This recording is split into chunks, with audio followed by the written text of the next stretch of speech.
gisa-gisa lang tayo. Hindi ko na pinakita yung kung paano ko nayat-gayat ang mga to. Pero ito lang ay gisa-gisa.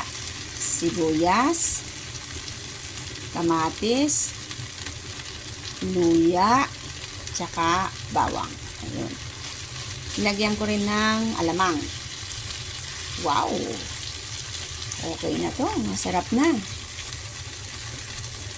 Kasi magluluto ako ng ampalaya. Dahon ng ampalaya. Isasahog ko dyan maya-maya. Kasi ito yung isda. Naprito ko na lang to. Saglit na prito lang tong ginawa ko. Kasi lulutuin ko pa siya dito mamaya-maya. Pero gagawin ko munang palalambutin ko muna itong mga sibuyas. Sabagay, medyo malambot na ito kasi kanina pa naman.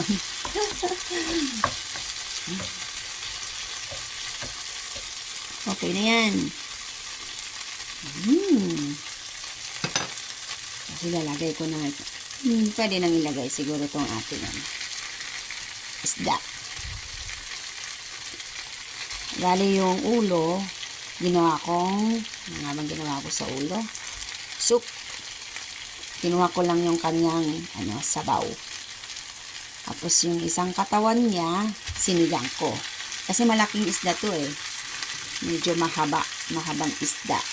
Kaya ginawa kong, hinati ko siya ng tatlo. Yung ulo, ginawa kong sinabawang ko tapos saka ko siya. Ginawa ko siyang soup. Ginawa ko yung, para makuha ko yung lasa. Tapos yung isang hati nito, ginawa kong sigang. O, diba? Nakatatlong ulam, nakatipid. Ang ating kaampalaya. Kukuha tayo maya-maya ng konti sa may sa may lamanan ko, taniman ko. Lagay ko muna itong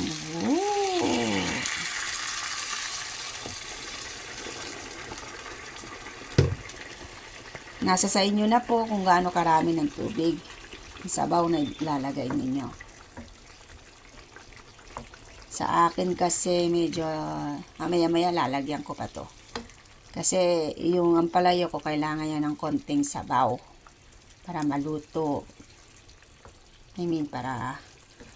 Tsaka mahilig talaga kami sa sabaw eh.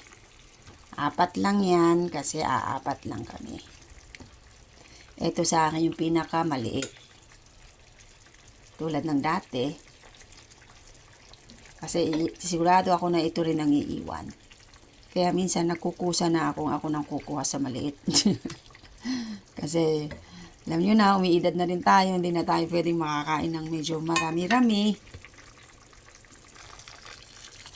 Diba? Para maluto. Tapos lalagyan ko na ng ampalaya maya-maya. Papahinain ko muna yung apoy para dahan-dahan muna siyang maluto. Hindi siya mabiglang maluto kasi baka magwasak-wasak ang ating isda. Okay, habang naghihintay tayo dyan ng mga ilang segundos, minutos, kuha muna tayo ng ampalaya sa labas. Nga eh. Medyo hindi na sila maganda kasi alam nyo na, malamig na nga. Kaya kukunin ko na talaga sila lahat. Mga lantutay na, hindi na sila fresh tignan. Kaya maya-maya ayusin ko na rin to. Ilalagay ko na sa isang bolsas, sa plastic bag, eco bag, para maitago ko na yung mga lupa. Tsaka mga paso. Para next year, pwede ko na naman silang gamitin. Ilang taon na rin ako nagtatanim. Siguro mga 4 years na. Na rin 4 or 5 years. Kasi dati mga tinatanim ko kasi mga halaman. Tulad ng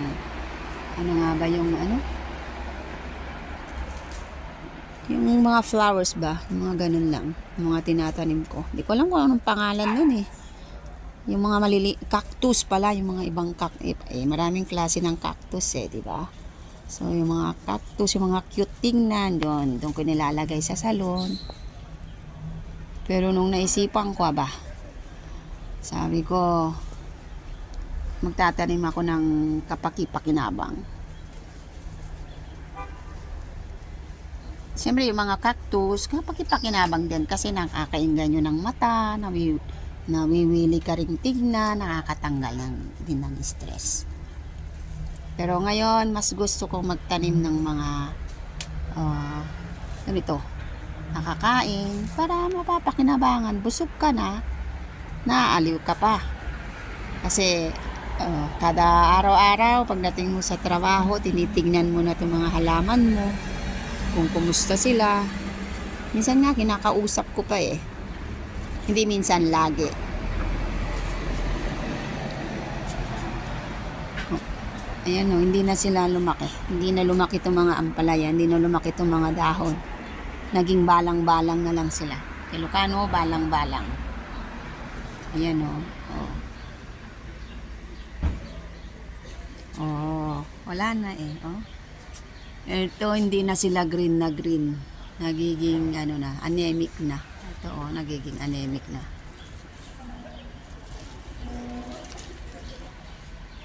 Uy, may humahabol. Akala mo naman talaga aabot pa siya. Hindi na.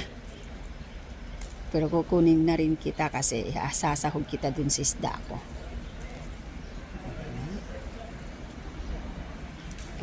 Lalagay ko muna nga dito. Lalagay ko. Dumadami na. Itong siling ito ang pinakamatibay sa lahat. Nung nakarang taon pa yan eh. Ngayon, buhay pa. Okay.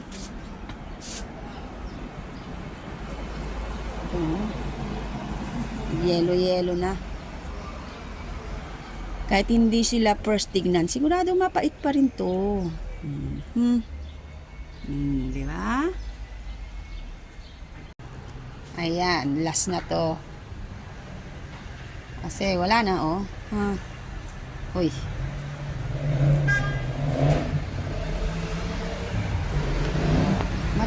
Madami-dami na rin ang ating nakuha. Ang ating last na harvest ng dahon ng ampalaya. Marami-rami na rin. Maganda pa rin ang weather ngayon. Pero malamig.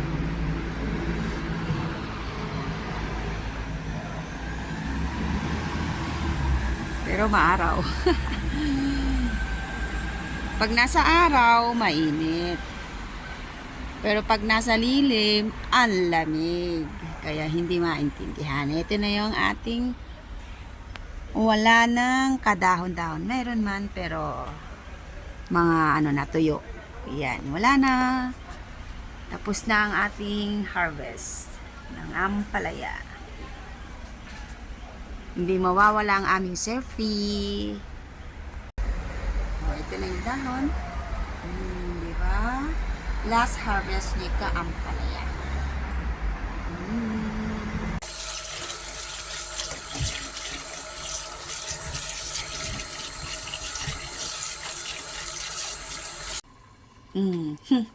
Kulong-kulo na yung ating isda.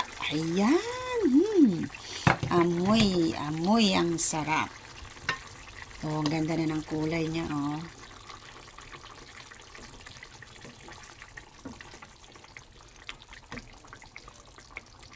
Sabi ko yung last kong ani sa aking tanim ay sardinas na may ampalaya. Kaso lang, nagluto na ako ng isda. Naisip ko, teka lang. Diba? Ganun din yun. Ganun din kasarap. Lagyan ko pa ng konting tubig para maluto ng maayos yung ating ampalaya. Okay.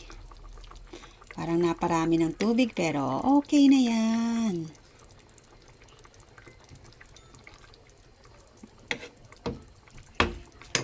Ito yung pinagkuhanan ko ng alamang.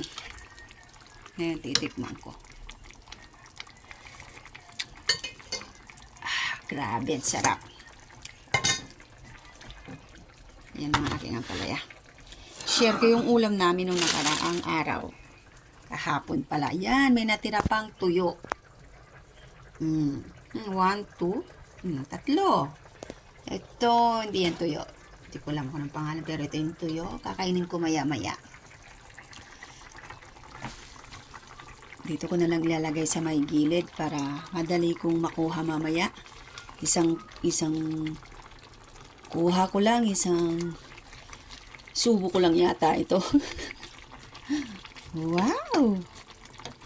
Talagang parang gusto maaga pa, pero tanghalian to. Anong oras na ba? Alas 11:20 pa lang.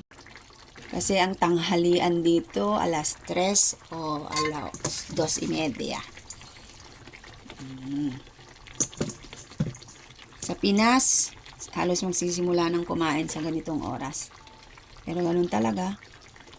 Ba't kaya iba-iba ang oras? Ayan. Sarap na, oh. Sabi nila, aking lola dati, pag tinakpan daw, mas lalong papait. Kaya ang gagawin ko, tatakpan ko para papait. Yun ang habol ko, di ba? Papait. Tulad ng pagmamahal niya. Poing! May sarili ding ano eh.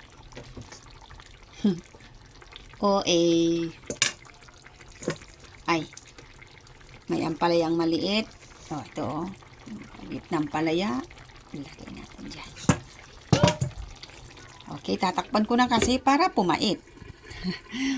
Ayan na ang aking huling harvest. Wow! Diba? Ay, ang sarap. Wow!